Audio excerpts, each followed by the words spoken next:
En fait, tu n'as même pas besoin de voyager vers une autre planète pour voir un paysage qui semble irréel. Oui, parce qu'ici, même sur Terre, il y a des endroits qui sont vraiment extraordinaires. Des formations terrestres et aquatiques paraissant façonnées par d'autres êtres ou venus d'une autre dimension. Comme ce désert blanc qui ressemble à de la neige au milieu de la chaude Afrique, et il y a aussi des montagnes qui semblent flotter dans les nuages. Et chacun d'eux a une histoire et un mystère gravés par Mère Nature elle-même pendant des millions d'années. Dans cette vidéo, nous allons examiner et découvrir les endroits les plus uniques du monde entier. Des paysages qui, lorsque vous les verrez, vous feront vraiment vous demander si c'est encore réel. Mais avant de commencer, n'oubliez pas d'aimer et de vous abonner à notre chaîne. C'est très utile pour nous, créateurs de contenu. Merci beaucoup et maintenant, commençons. Parc national des Lençóis-Maranhães, Brésil. C'est un endroit où, au premier regard, tu pourrais croire être sur une autre planète. Voici le parc national des Lençóis-Maranhães, Brésil. À première vue, on dirait que tu es au milieu d'un désert fait de sucre, avec seulement du sable d'un blanc pur à perte de vue. Mais entre ces collines, il y a des milliers de lacs clairs, bleus et verts. C'est assez incroyable, car dans un endroit qui ressemble à un désert, mais il y a une raison à cela. De janvier à juin, de fortes pluies tendent s'abattent sur cette région. Et comme le fond du sable n'absorbe pas l'eau parce qu'il est composé de roches imperméables, la pluie s'accumule entre les collines, ce qui forme les lacs. Pendant la saison des pluies, ces lagunes atteignent jusqu'à 3 mètres, soit environ 10 pieds de profondeur, et deviennent le refuge de poissons comme le wolfish. Lorsque la saison sèche arrive, l'eau disparaît, mais les poissons restent. Toujours vivants, ils sont enfouis sous la boue, attendant la prochaine pluie. Vu du ciel, c'est comme observer une œuvre magistrale créée par la nature. Du sable blanc, de l'eau bleue et verte, et des ombres qui bougent avec le soleil. Les couleurs changent selon l'heure et l'intensité de la lumière. Au crépuscule, l'eau scintille comme des miroirs sous le soleil. On dirait une émeraude liquide au milieu du désert. Cet endroit est presque intact par le monde moderne. Il n'y a pas de routes en béton et les véhicules motorisés sont interdits dans le parc pour protéger la nature. Seuls les véhicules tout-terrain ou les bateaux sont utilisés pour accéder à l'intérieur. Ici, on observe chaque année de nombreux oiseaux migrateurs et d'autres animaux selon la saison des pluies ou sèches. Les formations terrestres et aquatiques changent chaque année. Au Lençóis-Maranhães, tu peux vivre une combinaison unique de désert et de mer. Un monde qui semble impossible, mais qui est bien réel. Un endroit sur Terre qui semble tout droit sorti d'un film de science-fiction, où la nature elle-même est la réalisatrice. Zone panoramique de Wulingyuan, Chine. Dans le Hunan, il existe un paysage digne d'un film de science-fiction. La zone panoramique de Wulingyuan. Ici, tu peux voir plus de 3000 hautes colonnes de pierre qui ressemblent à des immeubles créés par la nature elle-même. Chaque tour est faite de grès quartzique, un type de roche formé il y a des centaines de millions d'années. À cause des fortes pluies, du vent et du temps, ces éléments ont lentement sculpté les vallées, ne laissant que les parties les plus dures. C'est ainsi que se sont formées les colonnes verticales qui atteignent plus de 200 mètres, soit près de 660 pieds de hauteur. Vu d'en bas, on a l'impression d'être entouré de montagnes flottantes. Et si tu es familier avec le film Avatar, tu remarqueras peut-être que c'est ici que les montagnes Hallelujah ont été inspirées. Oui, une formation appelée la colonne du ciel du sud là-bas a inspiré ces montagnes. Les sommets des piliers, recouverts de petits arbres et de plantes, ce qui leur donne l'apparence d'îles vertes suspendues dans les airs. Entre eux, il y a des cascades, des grottes et des rivières qui donnent vie à tout le paysage. En raison de la beauté unique de cet endroit, l'Organisation des Nations Unies pour l'éducation, la science et la culture l'a déclaré site du patrimoine mondial. Des ponts en verre, téléphériques et plateformes d'observation ont été construits pour permettre aux touristes d'admirer le paysage. Cela inclut le célèbre pont Jangjajaglas. Le pont en verre le plus haut et le plus long du monde. Mais malgré le fait que ce soit une destination favorite des visiteurs, la protection y reste très stricte. Le nombre de personnes par jour est limité et la gestion des déchets est strictement appliquée afin de préserver la propreté et l'aspect naturel du lieu. Lorsque le brouillard tombe le matin, les environs ressemblent à une mer de nuages et les rochers semblent flotter dans le ciel. Dans ces instants, tu ignores si tu es encore sur Terre ou sur une planète inventée par la nature. Pamukkale, Turquie. Ce site turc présente un paysage évoquant la neige. Pamukkale signifie « château de coton » en turc. On peut le voir dans la partie sud-ouest du pays, et il est connu pour ses terrasses blanches qui descendent le long de la montagne. Ce ne sont pas des glaces, mais du travertin, une pierre blanche créée en milliers d'années par des sources chaudes riches en carbonate de calcium. Au fur et à mesure que l'eau s'écoule et refroidit, elle laisse une épaisse couche. La pierre blanche finit par ressembler à des marches de cristal. L'eau qui jaillit ici a une température allant de 95 à 212 degrés Fahrenheit. Donc même si cela semble froid, l'eau qui coule sur les terrasses est chaude. Depuis l'époque romaine, Pamukkale est connue comme une station thermale de guérison. À côté se trouve l'ancienne ville de Hiérapolis, construite au sommet des terrasses. C'est ici que l'on trouve les vestiges des temples. Et un grand théâtre qui témoigne de la richesse et de l'histoire du lieu. En raison de sa beauté exceptionnelle, il a été déclaré site du patrimoine mondial de l'Organisation des Nations Unies pour l'éducation, la science et la culture, mais il a failli être détruit au XXe siècle. À l'époque, des hôtels ont été construits directement sur les terrasses et les gens étaient autorisés à nager partout. À cause de cela, l'éclat des pierres blanches s'est peu à peu estompé. Mais lorsque le gouvernement a décidé de fermer les hôtels et de renforcer la réglementation, Pamukkale a peu à peu retrouvé sa beauté d'antan. Aujourd'hui, il est encore possible de marcher pieds-poings nus le long des terrasses, mais seulement dans les zones désignées, afin de préserver le site tout en permettant aux visiteurs de profiter de la chaleur unique de l'eau. Lorsque le soleil frappe, l'eau scintille en bleu et argenté sur la pierre blanche. De loin, cela ressemble à une montagne de glace baignée de lumière. Mais lorsque tu ressens la chaleur des sources naturelles, c'est là que tu réalises que ce n'est pas de la neige, mais une œuvre d'art de la nature qui semble venir d'une autre planète. Fly-Geyser, États-Unis. Au milieu du désert du Nevada, il y a une vue étrange qui semble avoir été créée intentionnellement par une créature d'une autre planète. Le Fly-Geyser n'est ni totalement naturel, ni entièrement artificiel. Il s'est formé en 1964 lorsqu'une entreprise d'énergie géothermique a foré un puits. Ils ont trouvé de l'eau chaude, mais pas en quantité suffisante pour la production d'énergie. Ils ont laissé le trou ouvert. Et depuis, l'eau continue de s'écouler. L'eau chaude est riche en minéraux. En refroidissant, elle dépose du carbonate de calcium et d'autres minéraux autour de l'ouverture, jusqu'à ce qu'un étrange cratère apparaisse, évoquant une tour extraterrestre. Ici, les couleurs sont ce qui impressionne le plus. Des rouges, des jaunes et des verts éclatants, créés par des algues thermophiles. Ce sont des types de plantes qui poussent dans l'eau chaude riche en minéraux. Sous le soleil du désert, le geyser brille comme une œuvre d'art vivante, coulant et changeant sans cesse. Bien qu'il soit petit, mesurant environ 1,5 mètre de haut, il éjecte continuellement de l'eau chaude qui forme des bassins en terrasse tout autour. Vu d'en haut, on aperçoit des cercles et des couleurs ondulées, comme une peinture abstraite au milieu du désert aride. Aujourd'hui, le Fly-Geyser appartient au Burning Man Project, qu'il a acheté en 2016 afin de le préserver et d'éviter sa détérioration. L'accès du public est limité et seules quelques visites guidées par an sont autorisées afin de protéger la structure fragile. Si tu le voyais en personne, tu penserais qu'il ne devrait pas exister dans ce monde. Une sculpture vivante de feu, d'eau et de temps qui a explosé du sous-sol par accident. Dead Vley, Namibie.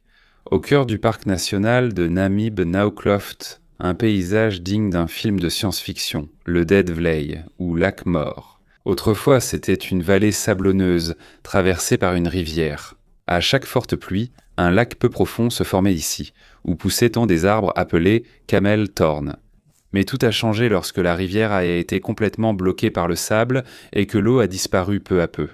Les arbres sont morts, mais ils n'ont pas pourri à cause de l'air très sec. Au lieu de cela, ils sont restés debout pendant 600 ans, secs et sombres, comme des ombres figées dans le temps. Le sol ici est une plaine d'argile blanche, entourée par certaines des plus hautes dunes de sable du monde. Elles atteignent près de 300 mètres de haut. Lorsque le soleil frappe, les sables deviennent d'un rouge et orange éclatant, tandis que le sol reste blanc sous les arbres noirs. Quand tu regardes, on dirait une peinture, Les couleurs sont si intenses qu'elles semblent presque irréelles. Dans le silence du désert, tu n'entends que le vent et ta propre respiration. Il n'y a ni oiseaux ni insectes, seulement les traces du passé qui subsistent. Malgré l'apparence de mort, il y a encore quelques créatures qui vivent ici. Des oryx, des autruches et de petits animaux qui ont appris à survivre sans eau.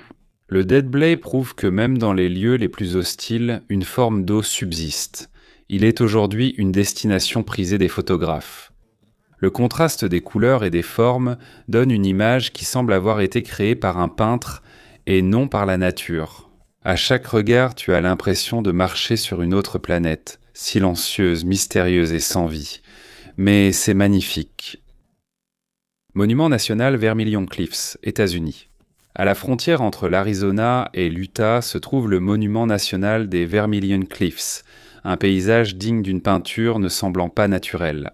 Il couvre près de 300 000 hectares de grès rouge, de hautes falaises et de collines striées de couleurs comme si elles avaient été dessinées par la main d'un artiste. À la lumière du soleil, ces couleurs changent. Elles vont du rose pâle au profond oryx. L'une de ses parties les plus célèbres est la vague, une formation rocheuse aux courbes ondulées et aux lignes qui semblent avoir été tracées au pinceau. Lorsque le soleil frappe, les lignes scintillent comme de l'eau qui coule dans le désert. Sa popularité impose de gagner la loterie quotidienne des permis avant d'y accéder, afin de préserver la sécurité de cette formation fragile. En plus de The Wave, il y a aussi le White Pocket, connu pour une confusion dans le Paria Canyon, un long passage de canyon étroit ressemblant au couloir d'une cathédrale naturelle. En raison de leur étendue et de leur isolement, les Vermilion Cliffs offrent presque aucune infrastructure moderne. Il n'y a pas de route goudronnée, pas de réseau, et il est rare de croiser quelqu'un. Il faut un 4x4 et de bonnes compétences en navigation pour y arriver. Mais pour ceux qui parviennent à y arriver, c'est comme un autre monde, une planète silencieuse sculptée par le vent et le temps pendant des millions d'années. C'est ici que tu réalises à quel point la nature est douée pour créer de la beauté, même sans l'art de l'homme. Sous le soleil brûlant, lorsque la lumière frappe la pierre rouge, toute la vue devient comme une toile vivante. C'est une preuve qu'il existe des endroits dans ce monde qui sont encore plus surréalistes que l'imagination. Région de Rotorua, Nouvelle-Zélande. Sur l'île du Nord, une région où Rotorua semble toujours bouillonner.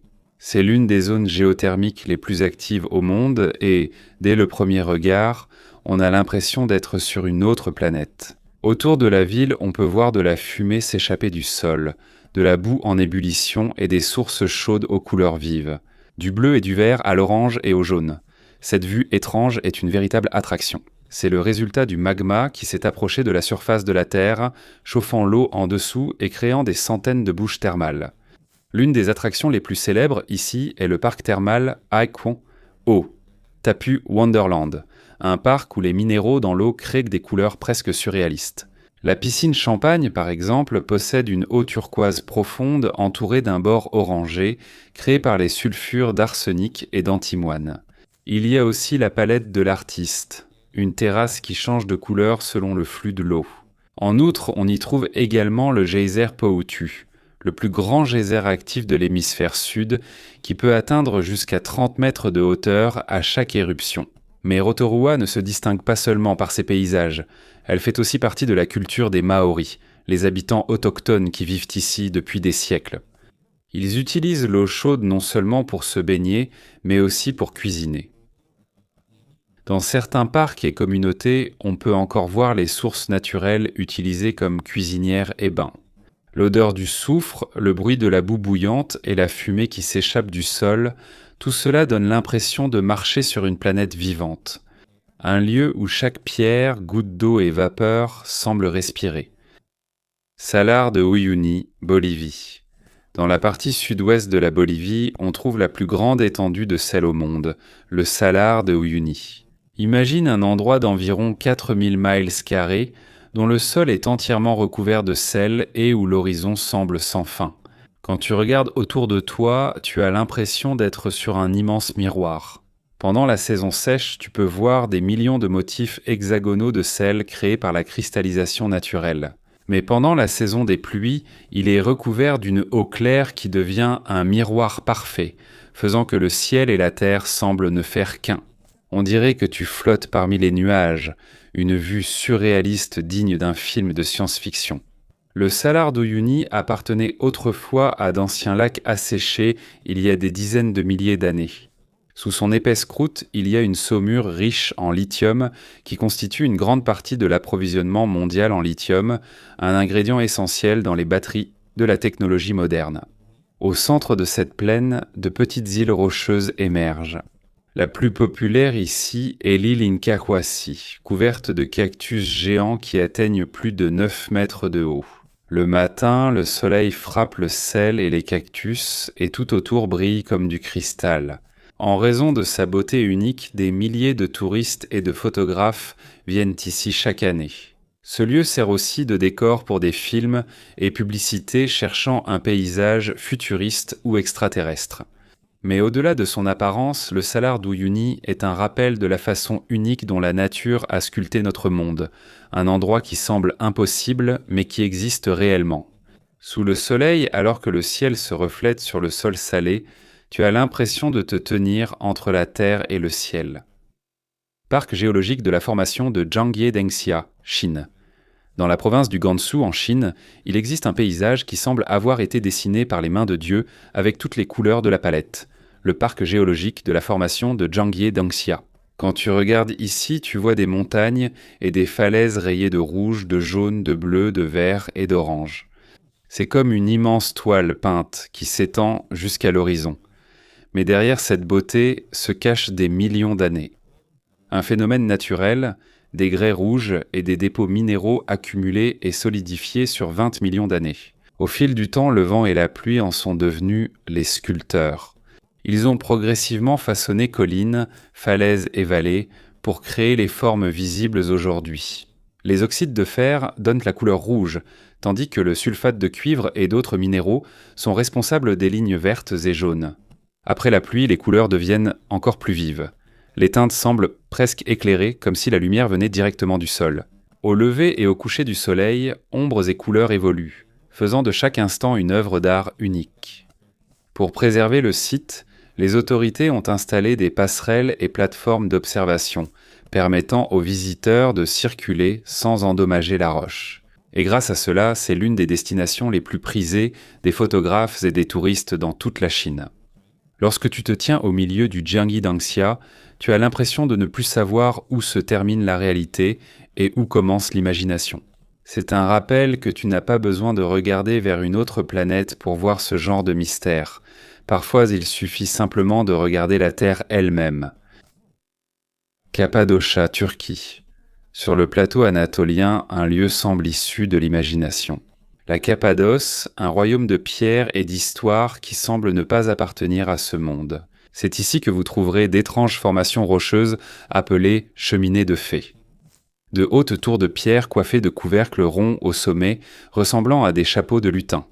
Mais au-delà de leur apparence, ces pierres portent des histoires vieilles de milliers d'années. Il y a plus de 60 millions d'années, d'anciens volcans comme le mont Hersch et le mont Hassan sont entrés en éruption, libérant d'épaisses couches de cendres et de lave. La cendre s'est solidifiée en une pierre tendre nommée tuf, facile à sculpter. Les anciens habitants y ont trouvé refuge, creusant littéralement leur maison dans la roche. C'est aussi ici que l'on trouve des villes souterraines comme Derinkuyu, une ville très profonde avec 18 étages sous terre. Elle pouvait accueillir jusqu'à 20 000 personnes avec leurs animaux. Il y avait des cuisines, des entrepôts, une ventilation et des passages secrets. Un véritable miracle de l'ingénierie ancienne. À la surface, on trouve le musée en plein air de Jérémie, où l'on peut voir des églises et des monastères également taillés dans la roche. Ces murs sont ornés de fresques représentant des scènes de la Bible. Elles ont été réalisées entre le Xe et le XIIe siècle. C'est l'une des plus belles destinations au monde. Chaque matin, des centaines de montgolfières s'envolent simultanément au-dessus des vallées. Une vue digne d'un rêve. En marchant dans les vallées de Love Valley, Rose Valley ou Pigeon Valley, tu auras l'impression d'être revenu à une autre époque, ou peut-être même sur une autre planète. Ici, l'histoire, la nature et le mystère se sont réunis pour créer un endroit non seulement unique, mais véritablement magique. Musique Mont Roraima, Venezuela, Brésil et Guadalajara. À la frontière du Venezuela, du Brésil et de la Guyane, il existe une montagne ressemblant à une gigantesque table dressée dans les nuages, le mont Roraima. C'est l'une des formations naturelles les plus impressionnantes au monde, souvent comparée à un paysage d'une autre planète. Elle culmine à près de 9200 pieds, un monde étrange, froid, brumeux et enveloppé de nuages presque toute l'année. Les roches qui composent le mont Roraima comptent parmi les plus anciennes du monde, atteignant près de 2 milliards d'années. Autrefois, cela faisait partie d'un vaste plateau de grès, mais avec le temps, le vent et la pluie l'ont lentement érodé jusqu'à ce qu'il ne reste que ces montagnes à sommet plat appelées tepuis, des îles dans le ciel. Ce n'est pas seulement la vue qui est unique ici, mais aussi les créatures qui y vivent. Au sommet poussent que des plantes carnivores comme les népenthèses et les drosera qui se nourrissent d'insectes pour survivre. Il y a des mousses de petits arbustes et quelques espèces uniques que l'on ne trouve nulle part ailleurs dans le monde. Pour les peuples autochtones Pémon et Capon, cette montagne est sacrée. Selon leur légende, le mont Roraima serait la souche d'un arbre géant qui contenait autrefois tous les fruits et toutes les plantes du monde. Un dieu a abattu le tronc de l'arbre qui est devenu les tepuis, ces montagnes plates qui se sont répandues dans la région. Aujourd'hui, cette zone est protégée et classée au patrimoine mondial de l'Organisation des Nations Unies pour l'éducation, la science et la culture pour son écologie et sa culture unique. Mais même s'il y a des touristes qui escaladent la montagne, cela reste l'un des endroits les plus isolés de la planète. Lorsque tu arrives au sommet et que tu regardes autour de toi, tu peux voir les nuages ramper le long des falaises et les cascades qui semblent te tomber du ciel. Ici, tu as l'impression d'avoir quitté la Terre pour entrer dans un monde silencieux et mystérieux, longtemps caché dans les nuages. Le désert blanc, Égypte. Dans la partie occidentale de l'Égypte, à environ 45 km de la ville de Farafra, on trouve un paysage qui semble venir d'une autre planète, le désert blanc, ou Sahara el-Baïda. Quand tu le vois pour la première fois, tu as l'impression d'entrer dans un désert de neige. Mais ce n'est pas de la glace, ce sont des formations de craie et de calcaire qui se sont formées il y a 80 millions d'années à l'époque où cet endroit faisait encore partie d'une mer ancienne. Au fil du temps, à une époque où l'eau s'est retirée, une épaisse couche de carbonate de calcium a été laissée, lentement sculptée par le vent et le sable. Le vent ici est le véritable sculpteur. Avec son souffle constant, il a lentement façonné les roches jusqu'à former ces formes étranges. Certaines évoquent des champignons, des animaux ou des créatures étranges. Une formation, le poulet et le champignon, doit son nom à sa forme atypique. Le jour, la lumière du soleil rend les environs blancs et argentés. Mais la nuit, lorsque la lumière de la lune frappe, tout le désert scintille comme une mer de cristal. C'est une vue presque incroyable. Silencieuse, vaste et onirique. Le désert blanc fait partie du parc national du désert blanc, une zone protégée créée en 2002 pour préserver ses formations. On y trouve aussi des traces des anciens peuples, des outils et des lieux utilisés par les tribus nomades. De nombreuses années se sont écoulées. Il existe aussi une petite communauté à Farafra ou Oasis où les habitants cultivent des olives, des dattes et d'autres plantes. Ils utilisent l'eau provenant des aquifères souterrains. Au milieu de cet environnement aride, ils sont comme une preuve vivante que l'homme peut survivre même au cœur du néant. Aujourd'hui, c'est une destination populaire pour les safaris dans le désert. Les touristes y passent souvent la nuit sous les étoiles. Ils dorment sous les pierres blanches, comme des gardiens du temps. Et si tu veux vivre une expérience semblable à un voyage sur une autre planète sans quitter la Terre, il suffit d'aller dans le désert blanc, où le silence et la beauté semblent figés dans le temps.